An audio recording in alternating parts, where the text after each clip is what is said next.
Padra ST ડેપોથી Kutch માતાના મઢ નવા રૂટની એસટી બસ સેવાનો શુભારંભ પાદરા ખાતેથી કરવામાં આવ્યો। ધારાસભ્યના હસ્તે લીલી ઝંડી આપી વિધિવત રીતે એસટી બસનો શુભારંભ કરાવવામાં આવ્યો હતો। કચ્છના સુપ્રસિદ્ધ આશાપુરા માતાનું મંદિર, જે માતાના મઢ તરીકે વિશ્વમાં સુપ્રસિદ્ધ મંદિર છે। હજારોની સંખ્યામાં માતાના મઢ ખાતે માઈ ભક્તો દર્શનાર્થે ઉમટતા હોય છે। ત્યારે પાદરા તાલુકાના માઈ ભક્તો પણ નિયમિત રીતે આશાપુરા માતાના દર્શનાર્થે જતા હોય છે। ત્યારે ભક્તોની સુગમતા માટે વડોદરા ડિવિઝનના પાદરા એસટી ડેપો દ્વારા કચ્છ માતાના મઢના નવા રૂટની એસટી બસનો શુભારંભ કરવામાં આવ્યો હતો। પાદરા ધારાસભ્ય ચૈતન્યસિંહ ઝાલા અને અગ્રણીઓના હસ્તે લીલી ઝંડી આપી વિધિવત રીતે બસનો શુભારંભ કરાવવામાં આવ્યો હતો। આ પ્રસંગે એસટી વિભાગના અધિકારીઓ તેમજ પાદરા શહેર ભાજપ પ્રમુખ દીપેશ પંચાલ તેમજ અગ્રણીઓ ઉપસ્થિત રહ્યા હતા। ખાસ કરીને પાદરામાં રહેતા કચ્છ કડવા પાટીદારના બાંધવો માટે વતનમાં જવા માટે તેમજ માઈ ભક્તો માટે આ બસ આશીર્વાદરૂપ બનશે।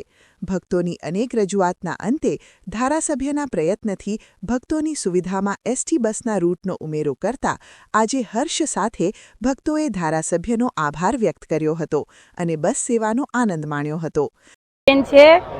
અમે તો કચ્છ ભુજના કચ્છ કડવા પાટીદાર છીએ ને અમારા 25 વર્ષથી આ બસની કોશિશ ચાલુ હતી। આજે આ ઝાલા સાહેબે અમારી કોશિશને પૂરી કરી। અહીંથી અમે બેસી જશું એટલે ડાયરેક્ટ માતાને મઢ દર્શન કરવા બધાને આવવાનું, સગા સંબંધી આ ઘેડાને કેટલી અહીંયાથી વડોદરા જવાનું, વડોદરાથી બદલી કરીને વળી ભુજ જવાનું, ભુજથી બદલી અમારે આ સરળ બધી સુવિધા કરી દીધી આ ઝાલા સાહેબે કરી દીધી। પાદરાથી કચ્છ માતાનો મઢ સુધીનો બસનો પ્રારંભ કરવામાં આવ્યો હતો, જે નિયમિત સવારે 6:30 કલાકે પાદરા એસટી ડેપોથી નીકળશે। 610 કિલોમીટર પ્રવાસ કરીને ભક્તો અને નાગરિકોને લઈને માતાના મઢ એસટી બસ પહોંચશે, જ્યાંથી સામેકી માતાના મઢથી પણ રોજ સવારે 6:30 કલાકે પાદરા તરફની બસની સુવિધાઓ ઉપલબ્ધ રહેશે। પાદરાના ધારાસભ્ય ચૈતન્યસિંહ ઝાલા। કચ્છના આશાપુરા માતાજીના મંદિર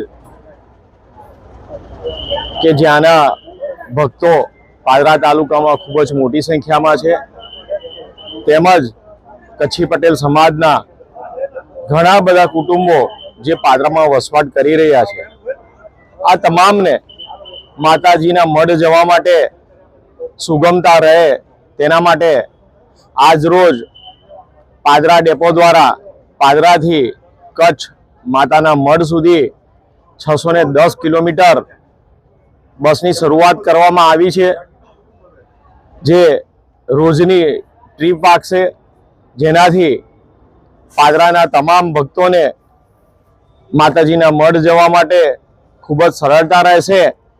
અને આજે તમામ ભક્તોમાં ખૂબ જ ઉત્સાહ જોવા મળ્યો છે અને આજે પહેલા દિવસ જે શરૂઆત કરવાની છે, આજના દિવસે શરૂઆતના દિવસે જ આમાં માતાજીના મઢ જવા માટે ભક્તો આવી પડ્યા છે।